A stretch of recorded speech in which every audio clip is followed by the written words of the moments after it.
petit aperçu rapide de ce petit baladeur MP3 qui propose une capacité de 32 Go.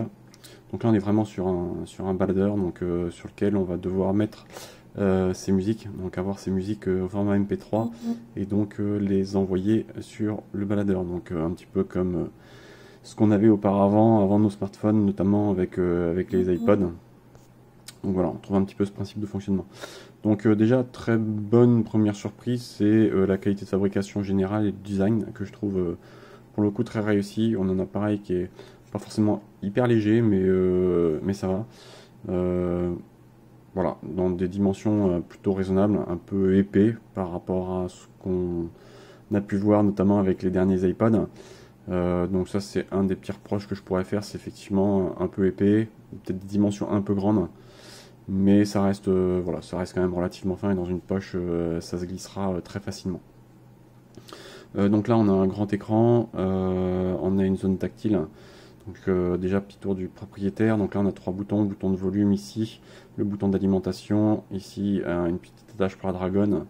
En dessous, on va voir le haut-parleur, le port USB-C. Donc ça, c'est une bonne nouvelle. Déjà, c'est un port USB-C qui n'est pas forcément très rapide. Par contre, les temps de transfert sont assez lents. Donc ça, c'est un autre défaut. Mais bon, voilà, au moins pour la recharge, on aura un câble récent, on va dire. Donc là, un port jack pour brancher son casque. À noter que il est Bluetooth, donc on peut très bien brancher un casque Bluetooth et pas passer par le port jack. Ici, un micro et un lecteur de carte SD si on veut pouvoir étendre la mémoire qui, de base, est de 32 Go. Donc là, on va le démarrer. Voilà. Et donc ici, donc c'est pas un écran tactile. Toute la navigation se fait par cette surface tactile en bas. Donc là, si je reviens sur le menu, voilà comment se présente le menu. Donc la qualité de l'écran est correcte, assez lumineuse.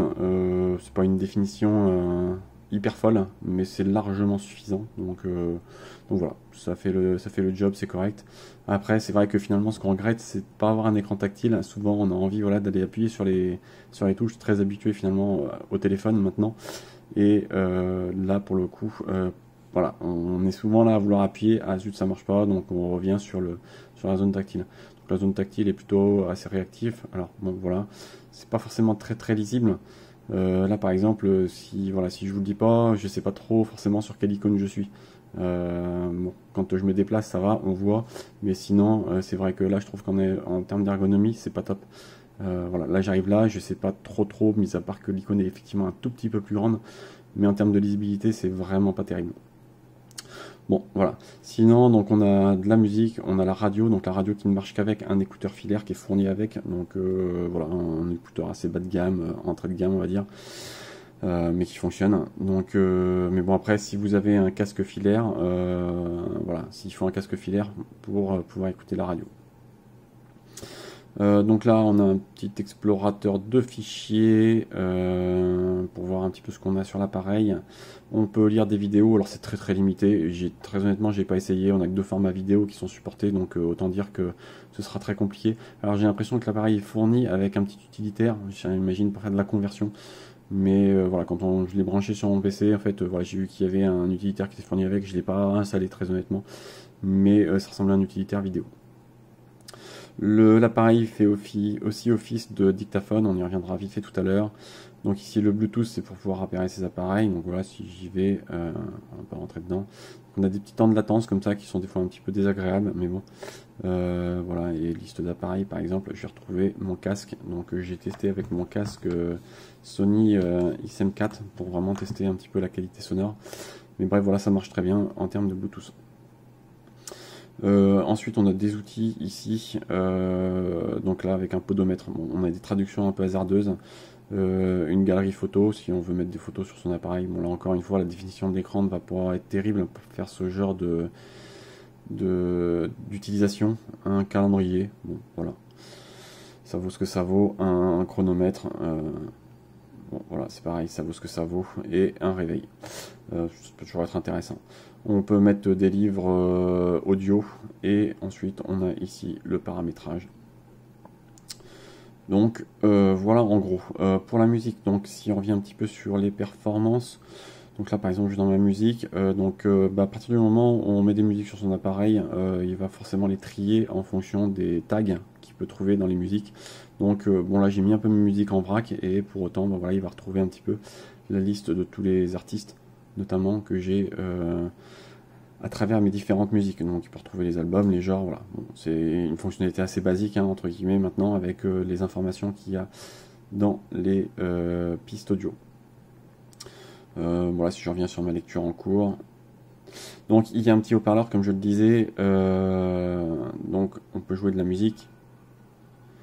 Par contre, le haut-parleur est très faible. Donc en fait, il faut monter au maximum si on veut entendre quelque chose. Et là, je vais en profiter du coup pour parler d'un gros défaut que j'ai sur cet appareil, c'est que le bouton volume plus, il déconne. En fait, voilà, vous allez voir. Vous voyez le volume. Pourtant, j'appuie sur le bouton volume plus. Hein. Donc 6, 5, 6, 5, 6, 7, 8. Là, ça monte. 11, 10, il redescend. En fait, si j'appuie un tout petit peu trop sur le bas du bouton volume, et encore même pas, ça fait pas tout le temps. Bref, en fait, voilà, des fois il fait plus, moins, on sait pas trop, donc...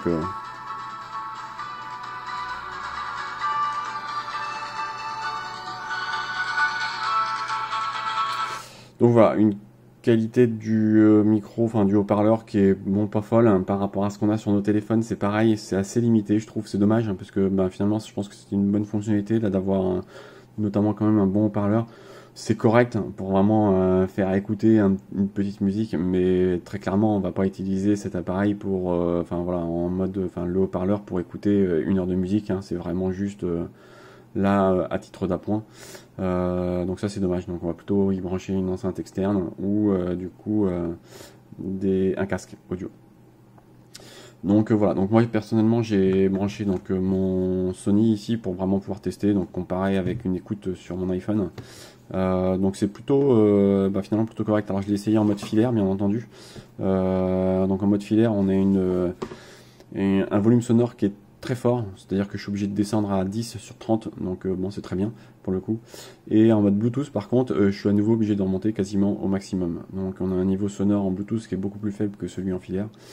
Après voilà, en termes d'écoute, je trouve que c'est un tout petit peu moins riche qu'avec mon iPhone. Alors j'ai joué beaucoup avec l'égaliseur et ainsi de suite, mais j'ai jamais réussi à reproduire vraiment le niveau un petit peu de basse, de richesse. Donc je pense que la puce de lecture est un tout petit peu moins performante là-dessus que sur mon iPhone, très clairement.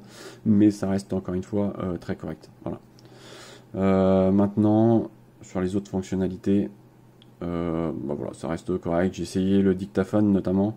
Donc le dictaphone, il va bien falloir faire attention à pas boucher le micro. Malgré ça, la prise audio est quand même assez faible. Bon, c'est exploitable, hein, mais c'est pas forcément top. Voilà à peu près ce que j'avais à dire sur cet appareil. Donc bonne qualité de fabrication, là vraiment on a un bel objet je trouve, donc ça c'est un de ses points forts. Une bonne autonomie, une recharge assez rapide, comme je vous l'ai dit. Par contre les taux de transfert sont assez lents je trouve. Voilà, pour transférer 200 mégas à titre d'exemple, donc une quinzaine de musiques, il faut quasiment une minute, donc bon c'est pas forcément foufou, mais bon. Voilà. Et sinon, bah, en termes d'utilisation d'ergonomie, bon, on a des petits problèmes, voilà, de traduction de langue. Bon, il y a ce côté écran tactile que j'aurais aimé plutôt que ce pavé tactile. On a souvent tendance à vouloir, voilà, swiper. Donc, on a pris des habitudes qui sont difficiles, difficiles à revenir en arrière, tout du moins. Donc moi j'ai ce petit problème, voilà, de bouton de volume, mais donc voilà, ça reste un appareil sympa pour qui en a besoin. Si voilà, vous avez besoin juste d'un petit lecteur MP3, ça peut faire l'affaire. On a une qualité qui est dans l'ensemble assez correcte, mais voilà, ne vous attendez pas non plus à un super appareil haut de gamme.